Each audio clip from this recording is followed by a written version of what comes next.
ଶୁଣନ୍ତୁ ଏସ୍ଓପି ତ ଅଲରେଡ଼ି ହେଇସାରିଛି କେଉଁମାନେ ଯିବେ, କିନ୍ତୁ ସେଥିରେ ଟିକେ ସନ୍ଦେହ ଉପୁଜୁଛି କାହିଁକିନା ଆମେ ଯେଉଁ ସ୍ଥାନରେ କରିବୁ ଗଣତି ମଣତି ସେ ସ୍ଥାନଟା ଏତେ ବଡ଼ ସ୍ଥାନ ନୁହଁ, ତେଣୁ ଏତେ ଲୋକଙ୍କୁ ଆକୋମୋଡେଟ୍ କରି ନପାରେ। ସେ ବିଷୟ ମଧ୍ୟ ସେଦିନ ବିଚାର ବିମର୍ଶ।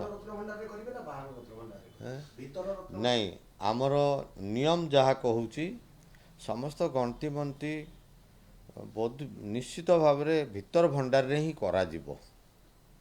ବାହାର ଭଣ୍ଡାରଟା ଏତେ ସୁରକ୍ଷିତ ନୁହଁ, ତେଣୁ ଭିତର ଭଣ୍ଡାରରେ କରାଯିବ। କେଉଁ କ୍ରମରେ କରାଯିବ ଏବଂ କ'ଣ କ'ଣ ବିଷୟ ପ୍ରତି ଦିଗ ପ୍ରତି ଧ୍ୟାନ ଦିଆଯିବ, ଏ ସମସ୍ତ ସେଇଦିନ ସେଇଦିନ ବିଚାର ବିମର୍ଶ ହେବ ଏବଂ ସେଇଦିନ ହିଁ ଆମେ ଏଟାକୁ ନିଶ୍ଚିତ କରାଇବୁ ଯେ କ'ଣ ଆବଶ୍ୟକତା ଯେଉଁଟା ନିଶ୍ଚିତ ଆବଶ୍ୟକତା ତାକୁ ଆମେ ସେଇଦିନ ନିଶ୍ଚିତ କରିବୁ।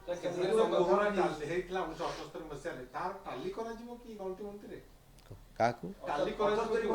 ହଁ, ନିଶ୍ଚିତ ଭାବରେ ସେଥିରେ ତ ଏସ୍ଓପିରେ ନିର୍ଦ୍ଦେଶ ଅଛି ଯେ ଏଇଟା ଆମର ଯେହେତୁ ଗୋଟେ 1978 ମସିହାରେ ଗୋଟେ ତାଲିକା ପ୍ରସ୍ତୁତ ହେଇଛି, ଅଘୋଷିତ ତାଲିକା। ଅବଶ୍ୟ ସରକାରଙ୍କ ପାଖରେ କିନ୍ତୁ ତାଲିକା ଅଛି, ମନ୍ଦିର ପ୍ରଶାସନ ପାଖରେ ଅଛି ଏବଂ ମାନ୍ୟବର ଲ ମିନିଷ୍ଟର ପୃଥ୍ୱୀରାଜ ହରିଚନ୍ଦନ ମହାଶୟ ମଧ୍ୟ ବାରମ୍ବାର ପ୍ରକାଶ କରିଛନ୍ତି, ଏସ୍ଓପିରେ ବି ଦର୍ଶେଇଛନ୍ତି ଯେ ଯେତେବେଳେ ୟାକୁ ଗଣତି ମଣତି କରାଯିବ ସେତେବେଳେ 1978 ମସିହାର ଯେଉଁ ହିସାବ ଅଛି ତାକୁ ନଜରରେ ରଖି ଗଣତି ମଣତି କରାଯିବ।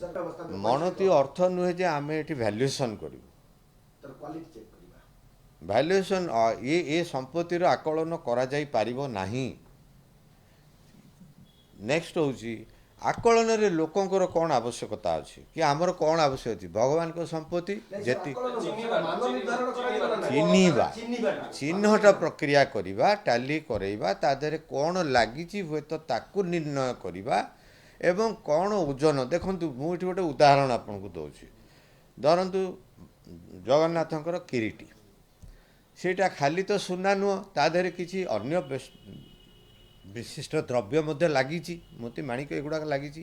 କିଛି ଗୋଟାଏ ମୁକୁଟ, ସେଥିରେ 50 ପ୍ରକାର କି 100 ପ୍ରକାର କି 200 ପ୍ରକାରର କିଛି ଅନ୍ୟ ବସ୍ତୁ ଲାଗିଛି, ହୀରା ମୋତି ମାଣିକ ଲାଗିଛି। ସେଇଟା ଯେତେବେଳେ ଓଜନ ହେବ ଆମେ କ'ଣ ସେଗୁଡ଼ାକ କାଢ଼ିକିରି ଓଜନ କରିବୁ? ଆମେ ତାକୁ ଏକକାଳୀନ ଓଜନ କରିବୁ। ସେଠି ତେଣୁ ଟାଲି କରାଯିବ। ସେଇଟା ସମ୍ଭବ ନୁହଁ ଯେ ତା ଦେହରେ ସୁନା କେତେ ଅଛି, ଅନ୍ୟ ଦ୍ରବ୍ୟ କେତେ ଅଛି, ସେଇଟା ସୁନା ଏବଂ ଏଥିସହ ଥିବା ଏତଟି ପଥର ସମୁଦାୟ ଓଜନ ଏତିକି ହେବ। ଏଇଟା କରିହେବ, ଯେଉଁଟା ପ୍ରାକ୍ଟିକେବୁଲ୍ ଜିନିଷ କରିହେବ। ଏ ନେଇ ସରକାର ଆମେ ଯେତେ ଯତ୍ନ ନେବା ଆମେ ଚେଷ୍ଟା କରିଛୁ। ସରକାର ମଧ୍ୟ ତାଙ୍କ ତରଫରୁ ରିଜର୍ଭ ବ୍ୟାଙ୍କକୁ ଅନୁରୋଧ କରି 2ଟି ଗହଣା ଚିହ୍ନଟକାରୀ ଏବଂ ତାର ଯେଉଁ ଉପଯୁକ୍ତ ମେସିନ୍ ତାକୁ ମଧ୍ୟ ସେଇଟା ଉପଲବ୍ଧି କରିବା ପାଇଁ ଆଶ୍ୱାସନା ଦେଇଛନ୍ତି ଏବଂ ପ୍ରସ୍ତୁତ ଅଛି ବୋଲି ମଧ୍ୟ ମୁଁ ଖବର ପାଇଛି। ଦେଖନ୍ତୁ, ଗତ ଥରର ସମୟର ଉପଲବ୍ଧି ଏବଂ ବର୍ତ୍ତମାନର ସମୟ, ବର୍ତ୍ତମାନର ଉପଲବ୍ଧି, ବର୍ତ୍ତମାନର ଯାତ୍ରୀଙ୍କ ଉତ୍କଣ୍ଠା, ସେତେବେଳେ ଯାତ୍ରୀଙ୍କ ଉତ୍କଣ୍ଠା, ଯାତ୍ରୀଙ୍କ ଉପଲବ୍ଧି, ଏ ଭିତରେ ବହୁତ ଫରକ ଆସିଛି। ତେଣୁ ସମୟ କେତେ ଲାଗିବ ଆମେ ଯଦିଓ କହିପାରିବୁନି, କିନ୍ତୁ ଆମେ ମନେ ରଖିବା ଉଚିତ ଯେ ଗତ ଥର ଯେତେବେଳେ ଏହାର ଆକଳନ କରାଯାଇଥିଲା ଏଇଟା 72 ଦିନ ଲାଗିଥିଲା। ସେତେବେଳେ ଅବଶ୍ୟ ବିଜୁଳି ନଥିଲା, ଦୀପ ଆଲୁଅରେ କରାହେଇଥିଲା। ବର୍ତ୍ତମାନ ଆମେ ବିଜୁଳି ପାଇବା, ତେଣୁ ଚେଷ୍ଟା କରିବା ଯେତେ ଶୀଘ୍ର ସାରିବା। ଏଇଟା ସାରିବାଟା ଯେତେ ଦୂର ଆମ ପାଇଁ ଗୁରୁତ୍ୱ ନୁହଁ, ଆମ ପାଇଁ ଗୁରୁତ୍ୱ ହେଉଛି ନୀତିକାନ୍ତିରେ ଯେମିତି ବାଧା ହେବନି ଏବଂ ଯେମିତିକି ଦର୍ଶନାର୍ଥୀଙ୍କର ବହୁତ ସମୟ ନଷ୍ଟ ନ ହେବ, ବହୁତ ଅପେକ୍ଷା କରିବାକୁ ନ ପଡ଼ିବ। ୟାକୁ ଧ୍ୟାନରେ ରଖି ଆମ କାମ ଆମେ କରିବୁ। ଆମକୁ ଯାହା ସମୟ ଦେବେ ଏ ନେଇକି ତ ନିଶ୍ଚିତ ଭାବରେ ଛତିଶାଚାର୍ଯ୍ୟ ସହିତ ମନ୍ଦିର କର୍ତ୍ତୃପକ୍ଷ କଥାବାର୍ତ୍ତା କରିବେ ଏବଂ ସେମାନେ ଆମକୁ ନିଶ୍ଚିତ ଭାବରେ ଦୈନିକ କିଛି ସମୟ, ନିର୍ଦ୍ଦିଷ୍ଟ ସମୟ ଦେବେ। ସବୁଦିନ ମଧ୍ୟ ସମ୍ଭବ ନ ହୋଇପାରେ, କାରଣ କେଉଁଠି ଗୋଟେ ପୂଜା ଦିନ ଥିବ, ପର୍ବ ଦିନ ଥିବ, ଯାତ୍ରୀଙ୍କ ସଂଖ୍ୟା ବଢ଼ିବ।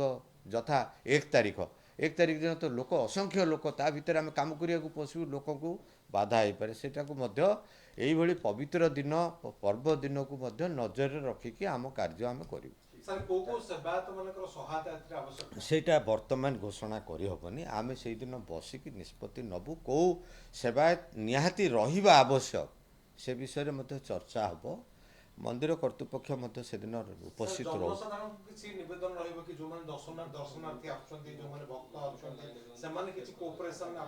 ମୁଁ କହିଲି, ବର୍ତ୍ତମାନ ଅଳ୍ପ ସମୟ ତଳେ କହିଲି ଯେ ମୁଁ ଦର୍ଶନାର୍ଥୀ ଯେଉଁ ଜଗନ୍ନାଥ ପ୍ରେମୀ ଆସିବେ ସେତେବେଳେ ଦର୍ଶନ କରିବା ପାଇଁ ସେମାନଙ୍କୁ ଅନୁରୋଧ जो तारीख गुड़ाक कार्यक्रम हम बोली आम आगु निश्चित भाव में घोषणा करूँ से दिन टिके यात्री संख्या कम करिबारे से चेष्टा करेंगे से दिन दर्शनर संभावना को जदि एड़े पारे मु कहूनी समस्त किंतु आमे भी तो कंट्रोल करें जे 40,000 आसवे कि 30,000 आसवे तेणु अनुरोध समस्त को जे से आमको ये कामटा आमर जमी ये कामटा प्रभु काम ये काम ओडिशावासी काम ये काम जगन्नाथ प्रेमी काम तेणु आमे काम को प्राधान्यता दबा दर्शन को सेतबेले जदि आमे टिके समय कमई पारिबा ताले निश्चित भाव में आम काम अति शीघ्र सारे संभव है। सर जगतर नाथंकर ये जो काम ये जो दायित्व गुरु दायित्व आपको दिखाई पुणी केबे हम तार किसी हिसाब नहीं भी कही हेबनी केते भाग्यवान मन कर सेटा ही तो मूल प्रश्न जे आमको